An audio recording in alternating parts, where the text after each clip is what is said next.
Kali ini Bu Guru akan melanjutkan menjelaskan tentang sistem reproduksi pada manusia. Diawali dari ovulasi. Setelah di bagian 1 mempelajari bagaimana terbentuknya sel telur jantan dan betina, sel sperma atau sel ovum. Sekarang kita mulai dari peristiwa ovulasi. Ovulasi adalah peristiwa keluarnya ovum dari ovarium. Nah, peristiwa ini bisa kalian lihat pada contoh animasi video berikut.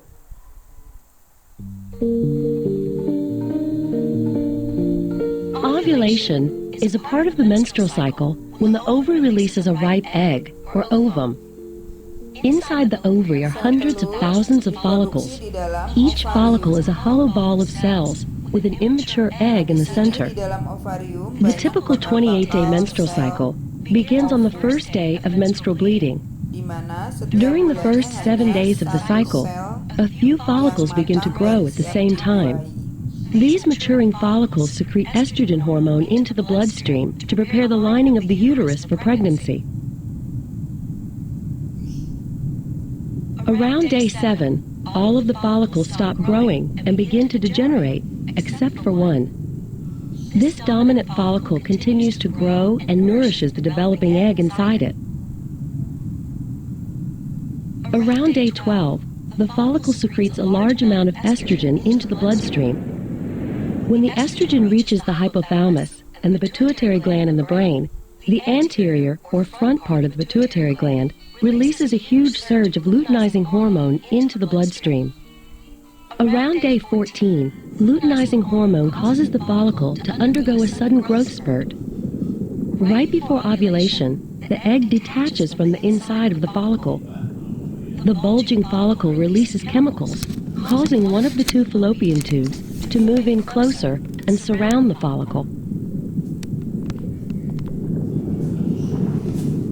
The follicle swells until it bursts open, ejecting the egg and fluid from the follicle into the abdominal cavity.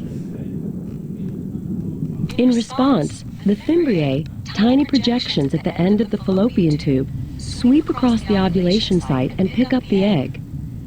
Microscopic cilia on the fimbriae surface transport the egg to the entrance of the fallopian tube. Inside the walls of the fallopian tube, muscular contractions gently push the egg towards the uterus. After ovulation, the egg lives for 12 to 24 hours, so it must be fertilized by a sperm from the male during this time for a woman to become pregnant. If it's not fertilized, the egg dissolves away and is shed along with the uterine lining during menstruation. Oke, itu ya. Setelah ovulasi,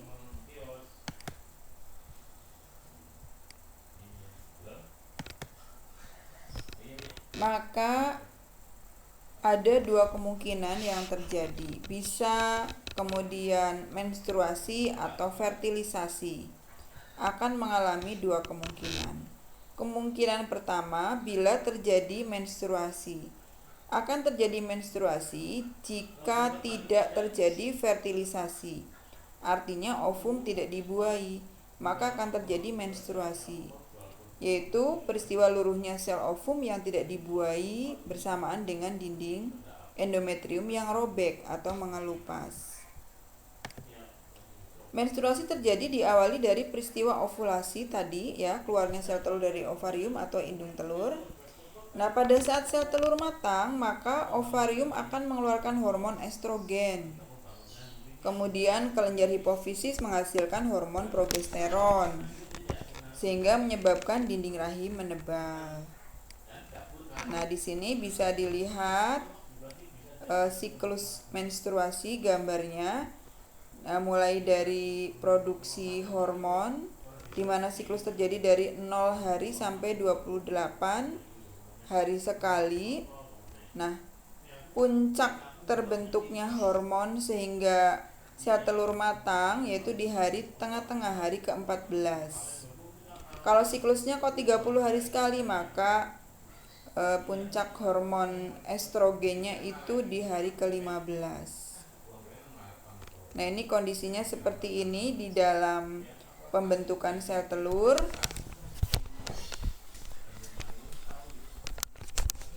Kemudian keadaan dinding rahimnya itu yang paling bawah. Nah, seperti ini.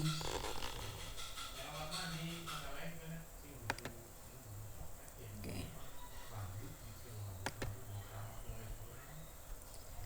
Nah, kita lihat animasinya. Animasinya seperti apa sih siklus tadi? Bisa dilihat di sini. Silahkan kalian perhatikan. Kalau ada yang tidak jelas, kamu The menstrual cycle is a term used to describe monthly events that occur within a woman's body in preparation for the possibility of pregnancy. Each month, an egg is released from an ovary in a process called ovulation. At the same time, the lining of the uterus thickens, ready for pregnancy. If fertilization does not take place, the lining of the uterus is shed in menstrual bleeding and the cycle starts over. An ovary contains hundreds of thousands of primary oocytes, immature eggs, or ova. Each of these is enclosed in a structure called a follicle, and at this stage, a primordial follicle. The menstrual cycle is under control of hormones secreted by the pituitary gland and the ovaries. The pituitary gland itself is under control of the hypothalamus. The hypothalamus produces a hormone called the gonadotropin-releasing hormone, or GnRH. GnRH stimulates the anterior lobe of the pituitary to secrete follicle-stimulating hormone, FSH. FSH travels in the bloodstream to the ovaries and stimulates a group of follicles to grow. These primordial follicles develop into primary follicles and then secondary follicles. These produce a hormone named estrogen, which acts to stimulate the growth of the endometrium, the inner lining of the uterus. The secondary follicles compete with each other and only one of them will survive and become a mature follicle. The rest atrophy and die. The increasing level of estrogen also acts on the hypothalamus and the anterior pituitary to increase the level of GnRH and induce the production of another hormone, luteinizing hormone, LH. A surge in LH secretion triggers ovulation, the release of the egg from the follicle and the ovary. The egg is then swept up by the fimbriae and taken into the uterine tube. Fertilization by a spermatozoon, when it occurs, usually takes place in the ampulla, the widest section of the fallopian tube. The fertilized egg immediately begins the process of development while traveling towards the uterus. After 6 days, it becomes a blastocyst and is implanted into the endometrium of the uterus. Meanwhile, the leftover of the ruptured follicle has become a corpus luteum, which secretes progesterone. Progesterone further stimulates uterine development, making it a nutritious bed for the embryo in the event of pregnancy. In the absence of pregnancy, the corpus luteum atrophies and progesterone levels fall. This leads to the breakdown of the endometrium, menstruation begins, and the cycle starts over. Bisa dipahami ya. Oke, kita lanjut. Animasinya secara ringan bisa kita lihat di sini. Ya, sambil intermezzo ya. Di sini peristiwa animasi menstruasi diawali dari sel telur yang matang keluar dari ovarium dan tidak dibuahi.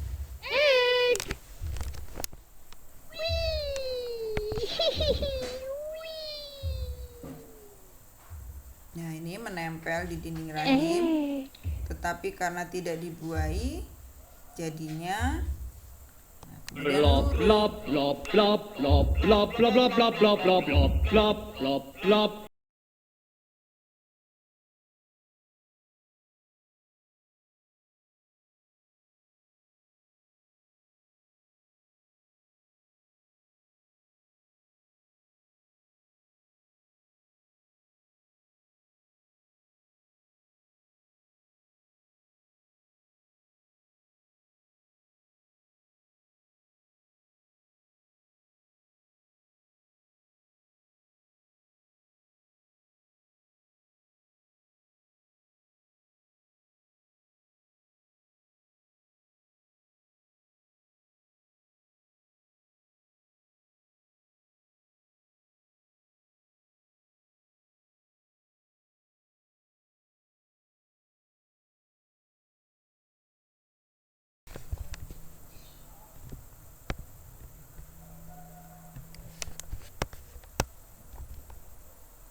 Kemudian bila dibuahi, peristiwa yang berikutnya yaitu akan terjadi fertilisasi.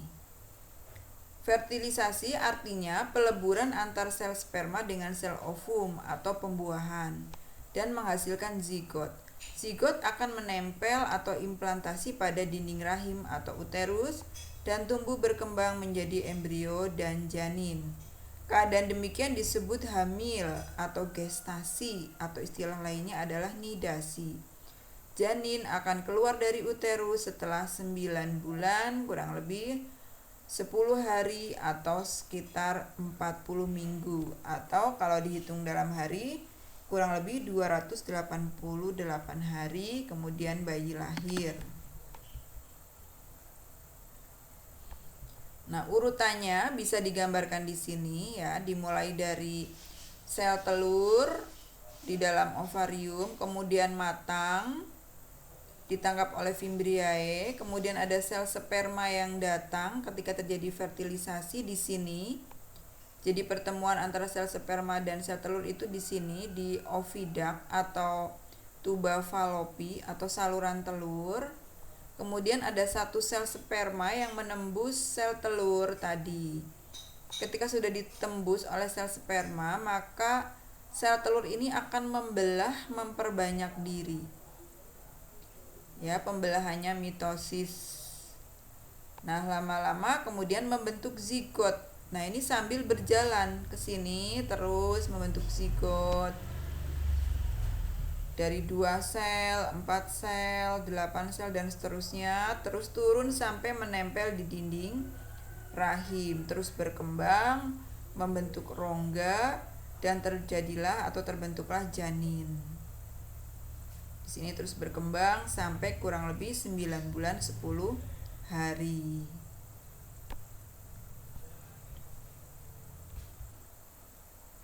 Nah, kita lihat di sini proses fertilisasi atau pembuahan dan kehamilan yang digambarkan dalam animasi.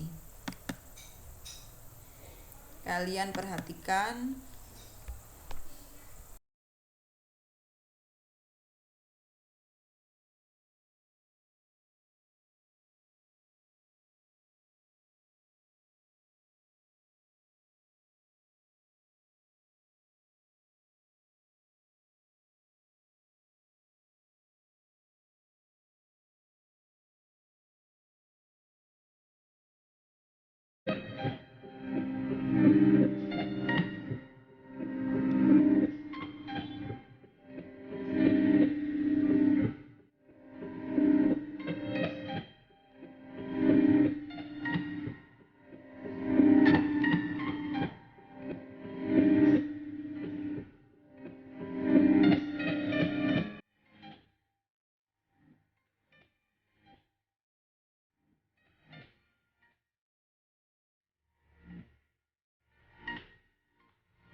Aku selalu bersama